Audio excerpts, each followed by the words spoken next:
കുടംപുളി എങ്ങനെ കേടാകാതെ സൂക്ഷിക്കാമെന്നുള്ളതാണ്. അപ്പോൾ നമുക്ക് അതെങ്ങനെയാണെന്ന് നോക്കിയാലോ.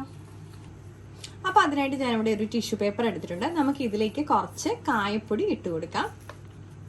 കുറച്ച് മതി കേട്ടോ. കട്ടക്കായ ഉണ്ടെന്നുണ്ടെങ്കിൽ അത് ആയാലും മതി. എന്നിട്ട് നമുക്കിതൊന്ന് ഫോൾഡ് ചെയ്തെടുക്കാം.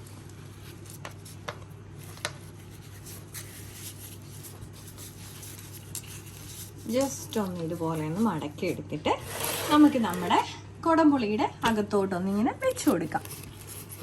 ഒരു സൈഡിലായിട്ട് വെച്ച് കൊടുത്തിട്ടുണ്ട്.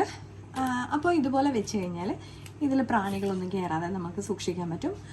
നമ്മുടെ വാളംപുളിയിലും ഇതുപോലെ തന്നെ സൂക്ഷിക്കാം കേട്ടോ. അപ്പോൾ നമ്മുടെ ഇന്നത്തെ കുഞ്ഞു ടിപ്പ് ഇഷ്ടപ്പെട്ടിട്ടുണ്ടെങ്കിൽ ലൈക്ക് ചെയ്യാനും ഷെയർ ചെയ്യാനും കമൻറ്റ് ചെയ്യാനും മറക്കല്ലേ. മറ്റൊരു കാണും വരെ നന്ദി, നമസ്കാരം.